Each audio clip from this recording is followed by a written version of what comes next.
오늘 함께 먼저 나누고자 하는 날주 본문인 예레미야서 13장에서는 하나님께서 예레미야 선지자에게 아주 특수한 목적의 행동을 지시하신 것을 우리가 확인할 수 있습니다.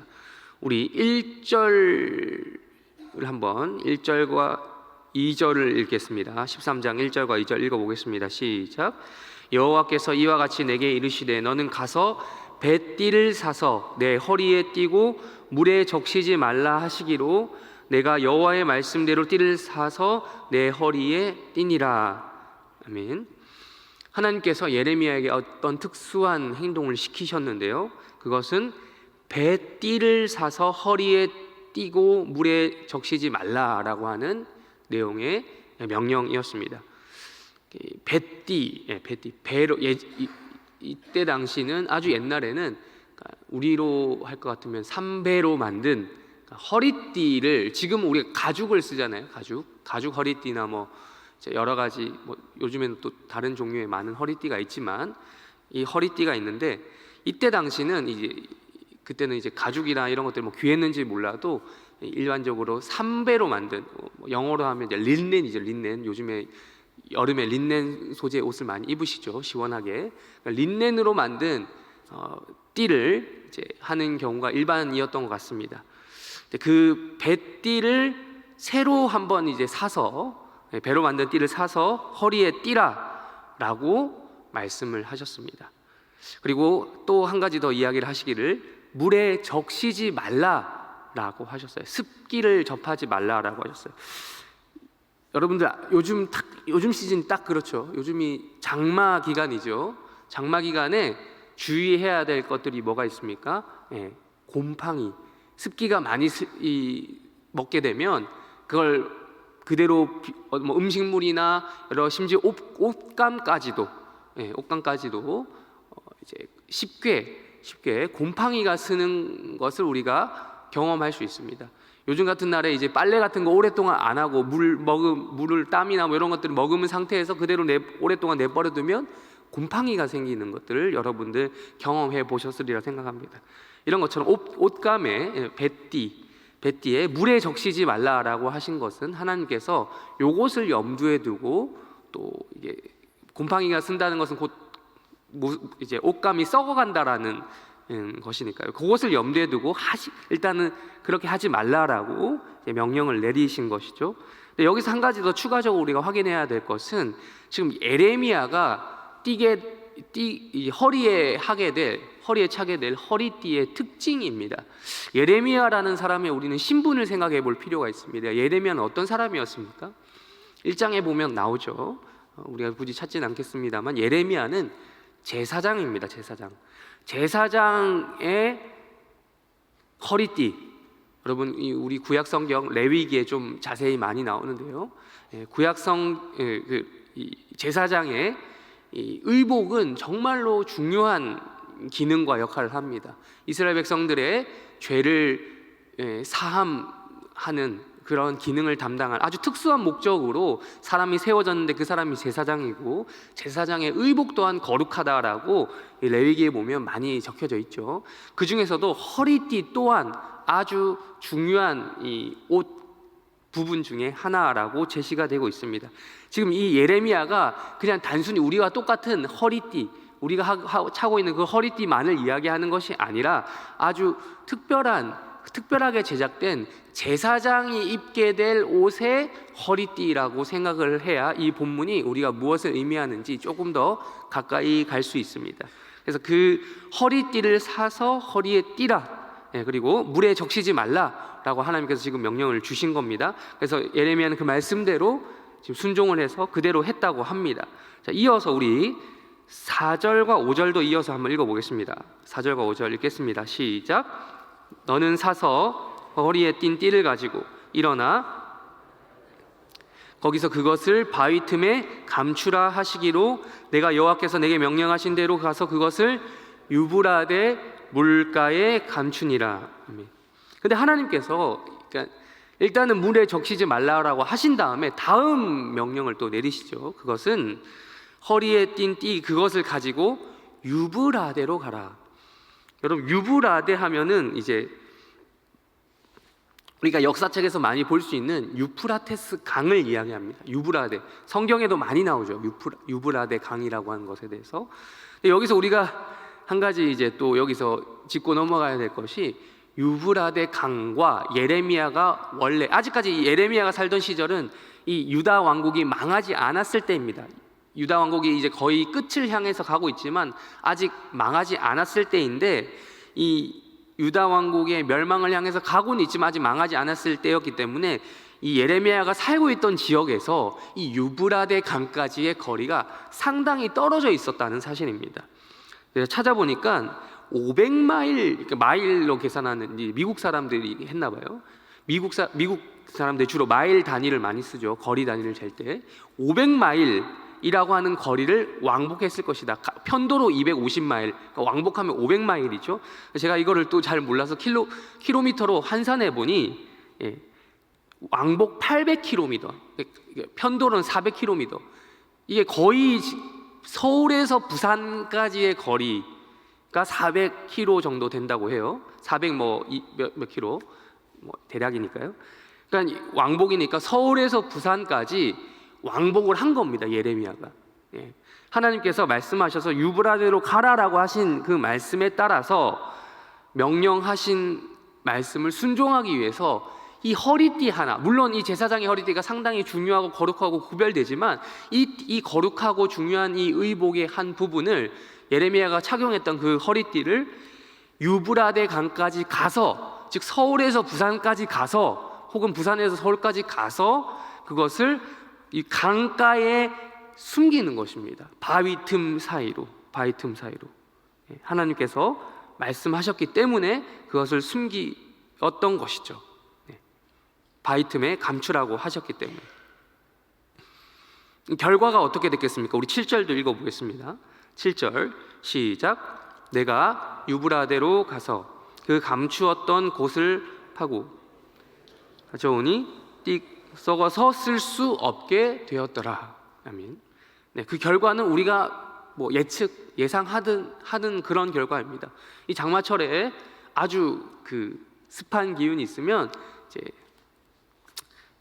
옷감에 곰팡이가 슬게 되면 이게 나중에 썩어서 쓸 수가 없게 되잖아요. 마찬가지 이때 지금 우리가 만든 아주 화학 그 제품으로 만든 옷감도 그러한데, 이때 당시 옷감 삼배, 린넨 이런 것들은 다 천연 작물이잖아요. 그러니까 더 잘 썩고 더 잘 곰팡이가 슬었을 것이라 추측이 됩니다.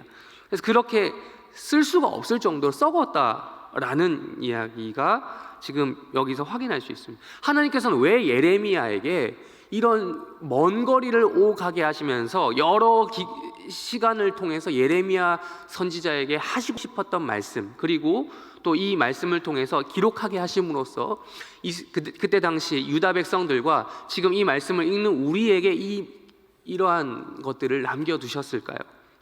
그것이 바로 8절부터 우리가 처음부터 읽었던 8절부터 11절까지 그 내용에 정리가 되어 있는 것입니다. 하나님께서 왜 그렇게 시키셨는지. 우리 다시 한번 9절과 10절 다 같이 한번 읽어보겠습니다. 9절과 10절 시작. 여호와께서 이와 같이 말씀하시니라. 내가 유다의 교만과 예루살렘의 큰 교만을 이같이 썩게 하리라. 이 약한 백성이 내 말 듣기를 거절하고 그 마음에 완악한 대로 신들을 따라 그를 섬기며 그에게 절하니 그들이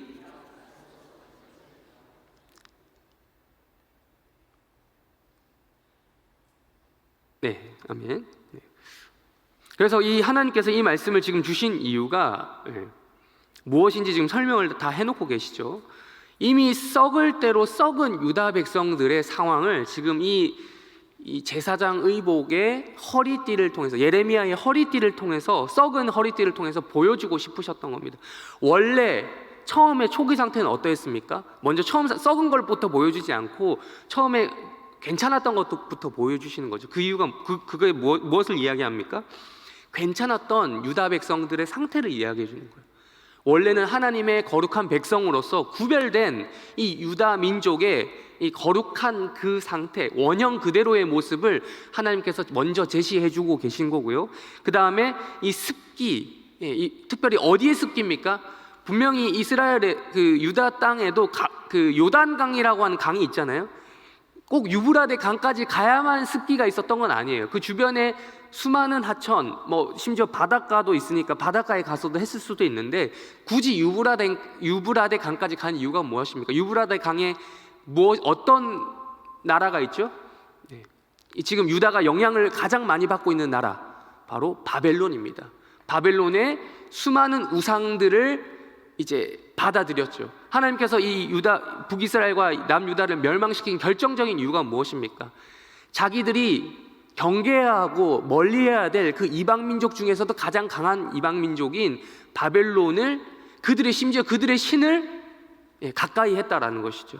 가장 미워해야 될 대상을 가장 가까이 했다라는 그 이유였던 것입니다. 그래서 하나님께서 지금 굳이 유브라데 강까지 예레미야를 오가게 하는 수고를 들이면서 괜찮았던 그 허리띠를 썩게 만드시면서까지 보여주시는 것은 바로 유다 백성들이 거룩하지 못하고 결국 바벨론의 영향을 받아서 썩게 되어버린 그런 그들의 현실을 하나님께서 보여주고 계신다라는 겁니다. 그 말은 즉슨 또 한 가지 더 추가해서 덧붙이자면, 이 예레미야가 걸어갔던 그 수고와 같은 행동을 곧 유다 백성들도 포로로 끌려가서 그 수많은 거리, 총합 그 400km라고 하는 거리, 서울에서 부산까지의 거리를 걸어가야 된다, 포로로 끌려가야 된다라는 것 또한 담아두고 있는 것입니다. 그 결과가 무엇입니까? 썩게 하리라. 여기 재밌는 것은요, 9절에 썩게 하리라는 단어가 멸망하다, 그러니까 부패하다는 뜻이죠. 썩게 하리라, 부패하다는 뜻인데, 부패하다는 말이 멸망하다, 파멸하다라는 말과 똑같습니다. 즉 하나님께서는 이 허리띠에 썩은 것이 곧 유다의 멸망을 예고하고 있다라는 것으로 말씀해주고 계시는 것이에요. 그 이유에 대해서 10절에서 우리가 방금 읽은 것처럼 이야기하고 계시죠. 그 마음에 완악하여, 하나님의 말씀을 듣지 않고 마음을 완악하게 하고 다른 신들, 바벨론을 비롯한 주변의 수많은 이방 신들을 섬기며 했기 때문에 이 띠를 쓸 수 없을 것처럼 썩어버렸기 때문에 멸망시켜버리겠다라고 하는 것이 하나님의 말씀인 것입니다. 그 이야기를 오늘 예레미야 말씀을 통해서 해주고 계신 거예요. 우리 또 다른 날주 본문인 여호수아로 한번 앞으로 좀 가겠습니다.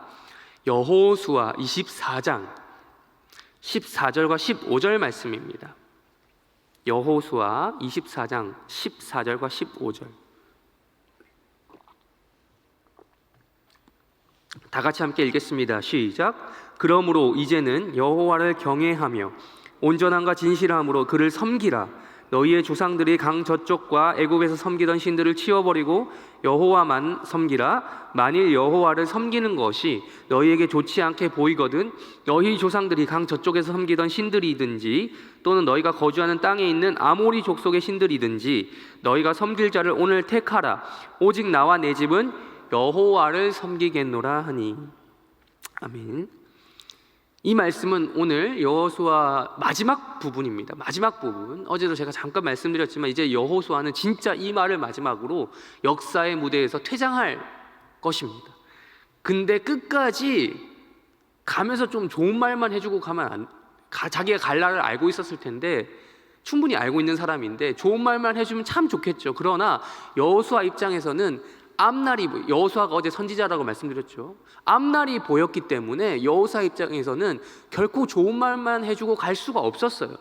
그래서 이렇게 이야기하잖아요. 앞에서 쭉 이야기한 다음에 너희들이 이때까지 해온 것을 보니 너희들은 또 우상 숭배하게 생겼다라는 거예요. 지금 가나안 땅 정복을 거의 다 마치고 조금만 더 하면 되는데 아닌 거예요. 그래서 이런 걱정이 되는 말에서 14절에서 이렇게 말씀했던 겁니다. 그러므로 이제는 여호와를 경외하며, 이미 잘 하고 있는 것처럼 보였다니까요. 그런데도 이런 얘기를 한다니까요. 그러므로 이제는 여호와를 경외하며 온전함과 진실함으로 그를 섬기라. 이미 섬기고 있는데도 이 말을 해주고 있는 겁니다. 이걸 그러니까 단순히 여호수아가 다음 세대에 있을 사사기 시대만 예고했던 것이 아니라 사실은 이스라엘 전체 전 이스라엘의 역사와 오늘 예레미야 선지서에 기록된 남유다의 현실까지도 다 사실은 미리 내다보고 이것을 경고했던 것입니다. 그게 여호수아의 말씀인 거예요. 그래서 이렇게 이야기하는 겁니다. 15절에서 이렇게 이야기했죠. 너희가 섬길 자를 어떻게 하라고요? 택하라. 오늘 지금 당장 택하라는, 이 말씀이 선포될 때에 당장 택하라라는 말씀을 해주고 있는 겁니다. 여호와 하나님이냐 아니면 우상이냐 라고 말씀해주고 있는 것이. 결론은 무엇이겠습니까? 너무 뻔한 얘기죠. 여호와를 경외하라라고 하는 정해져 있는 답을 여호수아는 다시 한번 미래가 보임에도 불구하고 그 현장에서만큼은 이스라엘 백성들에게 듣고 싶었던 거예요. 여호와를 선택하겠다고, 여호와를 경외하겠다고, 여호수아 그 형님의 선배님의 말씀처럼 그걸 하겠다라고 그렇게 했던 것이에요. 이 말은 즉 우리 신약 시대 언어로 바꿔 말할 것 같으면 예수 그리스도를 택하겠느냐, 바꿔 말하면 믿겠느냐, 예수를 믿겠느냐라고 하는 말과 똑같은 것입니다. 그렇다면 이 예수 그리스도에 대해서 어떻게 이 믿을 것을 제시하였는지, 즉 사도들은 어떻게 이것에 대해서 표현했는지 사도행전 마지막으로 한번 찾아보고 정리하고 마치도록 하겠습니다. 오늘 날조 본문 사도행전 4장입니다. 사도행전 4장 먼저 12절 읽고 또 한 번만 더 읽도록 하겠습니다. 사도행전 4장 12절 읽겠습니다. 시작. 다른 이로서는 구원을 받을 수 없나니 천하 사람 중에 구원을 받을 만한 다른 이름을 우리에게 주신 일이 없음이라 하였더라. 아멘. 사도들 베드로와 요한이 지금 붙잡혀갔습니다. 유대인들에게 붙잡혀갔습니다. 유대인들에게 붙잡혀가서 그 공회에서 그들에게 무엇을 증거하고 있습니까? 예수를 증언하고 있습니다. 예수를 믿지 않는 자들에게 예수를 증언하고 있습니다. 그러면서 이렇게 이야기했습니다. 다른 이로서는 구원을 받을 수 없나니 천하 사람 중에 구원을 받을 만한 다른 이름을 우리에게 주신 일이 없다. 즉 누구밖에 없다는 겁니까? 예수 그리스도밖에 없다. 예수 그리스도를 이 말을 바꿔 말하면 이게 좀 되게 그 앞에서 겸손하게 공손하게 표현한 거죠. 나름 윗사람들이니까요. 대제사장과 뭐 이런 각종 유대인들의 지도자니까 베드로와 요한이 겸손하게 표현한 거지만 사실은 이건 바꿔 말하면 여호수아의 언어로 말할 것 같으면 여호와 하나님을 섬기라, 택하라. 나는 택했는데, 나는 예수를 믿는데 그대들은 어떻게 할 것이냐라고 반문하고 있는 것입니다. 믿으라고 사실상 이야기하는 것이죠. 하나님을 선택하는 것, 즉 하나님을 섬기는 것은 곧 그리스도를, 메시아를 다른 데서 찾는 것이 아니라 예수가 그분임을 믿는 것이에요. 그 메시아가 예수 그리스도다. 이미 역사 속에 존재해 오셨던, 우리 입장에서 보면 이미 이 땅에 오신 그 메시아, 그분을 믿는 것입니다. 다른 이름을 주신 적이 없고 오직 예수 그리스도에게만 이것을 허락하셨다라는 것을 우리가 사도의 증언을 통해서 확인할 수 있습니다. 우리 마지막으로 29절에서 31절까지 읽겠습니다. 29절에서 31절까지 읽겠습니다. 시작. 주여 이제도 그들의 위협함을 굽어보시옵고 또 종들로 하여금 담대히 하나님의 말씀을 전하게 하여 주시오며 손을 내밀어 병을 낫게 하시옵고 표적과 기사가 거룩한 종 예수의 이름으로 이루어지게 하옵소서 하더라. 빌기를 다음에 모인 곳이 진동하더니 무리가 다 성령이 충만하여 담대히 하나님의 말씀을 전하니라. 아멘. 우리가 오늘 나눈 말씀을 가지고 기도 제목을 삼고 적용하기를 원합니다. 이 말씀을 통해서 우리가 확인할 수 있습니다. 첫 번째, 이 사도들처럼 말씀을 담대히 전하시는 오늘 하루가 되시길 주님의 이름으로 축원합니다. 또한 두 번째로 성령이 충만하여 말씀을 전하시기를 주님의 이름으로 축원합니다. 또한 이어서 우리 앞에서 봤던 예레미야 말씀처럼 썩은 자들이 아니라, 유다 백성들이 거룩하지 못하고 썩어버렸다고 했잖아요. 그렇게 썩은 이 세상 모든 것들이 바벨론의 그 영향을 받으면 우리는 끊임없이 썩어가는 거예요. 죽음으로 달려간다고 계속해서 우리가 말씀을 담임 목사님 통해서 듣잖아요. 우리는 태어나면 죽음으로 달려간다. 해림교회 오면 왜 이렇게 죽음 얘기를 많이 하냐 이런 얘기를 듣는데 그거는 뭐 당연한 얘기인데 사실 우리가 잊고 사는 거예요. 너무 삶에 집중하다 보니 썩은 문화의 영향을 우리가 세상 모든 살아가는 것들이 사실 썩어지는 것들인데 지나치게 우리가 그런 영향을 받지 않을 수는 없지만 그런 것들을 내게 되는 건 또 다른 문제인데 썩은 문화의 영향을 죽어가는 그 문화의 영향을 받는 자들이 아니라 오늘 지금 30절에서 말씀하고 있죠. 병을 낫게 하시옵는 그런 예수 그리스도의 생명력 있는 역사가 여러분들의 인생 가운데 오늘 하루부터 시작되기를 주님의 이름으로 축원합니다. 그 복음을 여러분들이 전하시는 자들이 되어서 하나님을 경외하는 일들이 여러분과 여러분의 가정뿐만 아니라 여러분들이 생활하는 모든 환경 속에서 일어나시기를 진심으로 축원합니다. 마지막으로 한 가지만 더 여러분이 기도해 주셨으면 좋겠습니다.